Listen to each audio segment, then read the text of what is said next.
Yeah, update on Ghana's economy. So let's start with the currency. Of course, as we see in the global economy, currency appreciates and they depreciate. But the problem is how fast they depreciate or how rapid they appreciate. Both directions can cause some instability in the economy and can cause the economy to suffer in one way or the other. If your currency depreciates too fast, that means the rate of depreciation is increasing.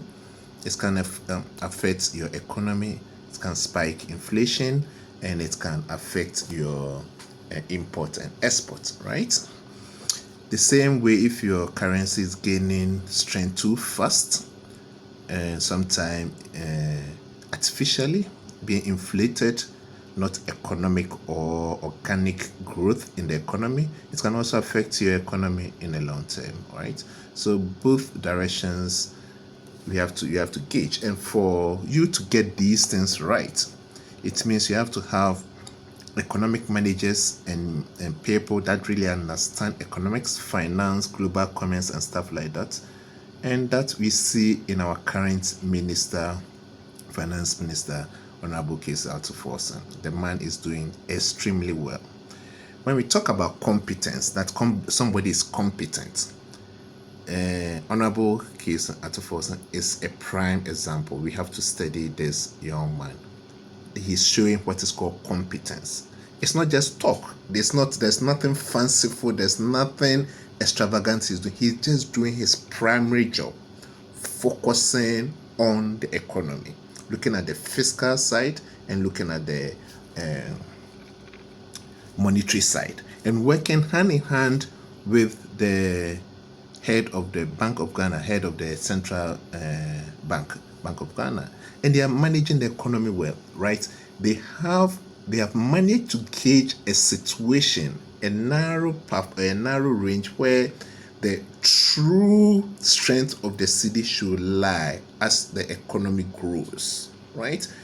So you see that as the currency starts depreciating, it means some sectors are not performing well. So they start injecting money into those sectors and they correct it. So it starts appreciating. And when the economy starts overheating, that means the city is gaining too much strength. They know how to pull the money from the economy. So they will not be borrowing too much. So they pull money from the economy also to bring it down. So they know how to manage these things. You realize that for 8 good years, the previous government could not do that. As a matter of fact, they had to inaugurate a whole committee, a whole bunch of people to investigate why the city is depreciating and why they cannot get it right. Can you imagine that? And even that, after the inauguration, things got worse. That should tell you managing an economy is not talk. You need a lot of brainy people who really, really understand. This has nothing to do with politics or putting your family members there. You need the right people at the most sensitive ministries. And so I think the NDC government have gotten this really right. Honorable Kese Altuforsan is doing wonderful. So far, so good. Since he took over, he's shown what is called competence, working hand in hand with the head of the Bank of Ghana, with other ministers, and with the president, His Excellency John Dramani Mahama. So I think he's doing well. It's one of the ministries that I give A or A plus, right? Ministry of Finance is doing really well. He's working so close with other partners to get our economy. And I started with the exchange rate and our currency because it's actually the primary, is the base, right? As Honorable our former Vice President just said, if the fundamentals are weak, the exchange rate will expose you, and it's indeed right? The exchange rate will expose you in the sense that when both the domestic and international partners loses confidence in your economy, which reflects in how much they demand for your currency, which then determine the exchange rate, then you will be exposed to show that you are really mismanaging the economy. So for 8 good years, the CD exposed the previous administration, which straight away showed that they mismanaged the economy. Now the CD is also giving affirmation to the current administration that they are really managing the economy well. Simple as that. Yes, it doesn't matter how you argue about it. The exchange rate will expose you, and is indeed right. So now the exchange rate is affirming that the current administration is doing something right. So I give kudos to the Ministry of Finance. Honorable, you are doing well. God bless you. Now let's extend and look. So beside the exchange rate, what else is going on? We are looking at infrastructure. And if you look at what this government is doing, he is trying to stimulate the local economy, and he's trying to stimulate the local economy by putting the right pillars in place. So for instance, you want the agriculture sector to do well. You want industry to do well. You want processing sector to do well. You want businesses, small, medium, and big size to do well. What you need is you have to make sure that where these businesses get their raw materials, there's real good connectivity in terms of road infrastructure. So wherever they are producing the goods, it doesn't matter where it is, it needs to get to the market fast, and farmers should be able to get their input from the market to the farm fast, right?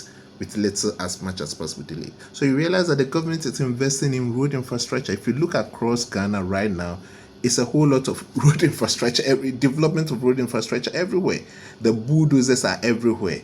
And that is a good sign, because developing the road infrastructure, besides creating jobs and also providing some local jobs to some people that work in the road infrastructure, right, as construction workers, whatever, we are signaling to both the domestic and international investor that you can now have access to these interior areas with a lot of natural resources that cater to what's very difficult to get. Now you can have easy access. So you can now start planning whether you are going to build some cottage industry there, whether you are going to go into some contract agreement with some farmers, some processors, some suppliers. So you start planning and start investing, right? The early investors get the early returns. So you see that all these things is giving some confidence in the economy. You realize that since the government took over, they've stabilized the power. So power in terms of electricity, right, supply has been very, very stable. And the margin of increase in prices in utilities has been marginal, even though it's been increased, but it's not being really inflationary. It's been really marginal. So these two things, stable power, stable, relatively cheap power, and good roads, will actually propel the economy forward, will stimulate the economy to grow. That is a fact. That is the model China used. They look at their rail, the road, air infrastructure, and they develop it, and they look at the power to power these industries, and they develop it also. Right, so I think if you look at our current administration, as I'm talking to you now, the president went back to China, and he's learning a lot from China, which is really good. He's having close collaboration with China, and I think he's trying to get the blueprints how to propel Ghana forward in as fast as possible, which I think is a good thing. I'm very, very happy about the fact that if you develop the road infrastructure, you connect the urban roads to the rural roads, and such that in the hinterland people have access, easy movement between the farm and the markets, and the markets and the farms, that will stimulate rural development, that will stimulate rural growth, that will prevent this rural urban migration, right? Because the electricity is there, the road is there, everything is there. So people are comfortable in their village, and therefore they will embark in their, most often than not, in the village agricultural activity. So we are going to start seeing the return very, very soon. Hopefully in 2026, going for 2027, food inflation should reduce drastically, given what I'm seeing. That brings to mind, what is the Minister of Agriculture doing? So far, I think he's trying to do something. I've not gotten the concrete, or I've not read all the policies. I've gotten the concrete things that he's doing, as I can attest to what the road minister is doing, the power minister is doing, the finance minister is doing. But I think the fact that we have a Ministry of Agribusiness and other initiative which has started kicking off, I think they are working behind the scene to also let Ghanaians see the real impact of those ministries. What about Ministry of Education? I think personally there are a lot of things that have to be done as far as Ministry of Education is concerned, right? A lot from the primary to the secondary to the tertiary level. A lot of work needs to be done in terms of infrastructure, in terms of training, in terms of support to staff, in terms of remuneration, a whole lot of things, shifting away to STEM education, ICT education, and those kind of, a lot of things need to be done in the education sector. What about the health sector? I think the Minister for Health is also engaging in a lot of things. He's been able to catalog a lot of the things that need to be done. He started some initiative in terms of those hospitals that are almost finished, as early as possible to complete them, and start also recruiting those redundant nurses, and to also make sure that they get work, and to distribute these nurses to the rural areas where they need them most. Well, the policy of exporting nurses, that's my personal opinion. You may disagree. I don't disagree. I don't agree with that. I think we need a lot of our health professionals here in Ghana first. It takes a lot of revenue, a lot of resources to train health professionals.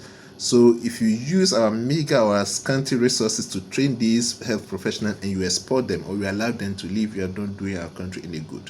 So I think they should suspend that policy for now. We should not just train our health professionals and give them to other countries while we are suffering. Any serious health issue in Ghana, people travel outside to seek medical attention. Any serious health issue.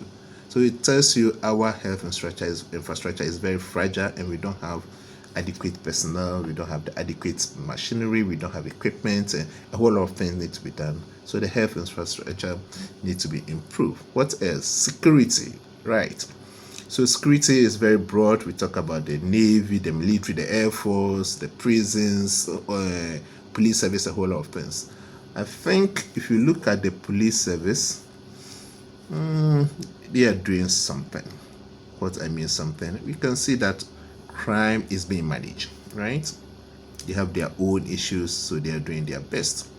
But I think development can really develop. We can develop very fast if we have stable, peaceful economy, right? With low level or almost no crime, that people can move around day and night to engage in economic activities without being attacked. So these petty attacks, crime, and robbery, which is going on everywhere, is going to stifle economic growth, right?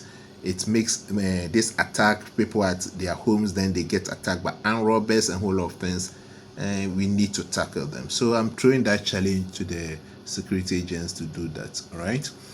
There are other sectors that I'll talk about in my next video, because this video is becoming too long. But so far, I think so far so good. And let me know which other areas of the economy that we need to talk about in my next video, and what you want us to discuss, specifically in specific sectors, some of the problems. I'll be engaging some of the active players in those areas and see what they are doing, and I'll update you guys going forward. All the best for Motherland Ghana.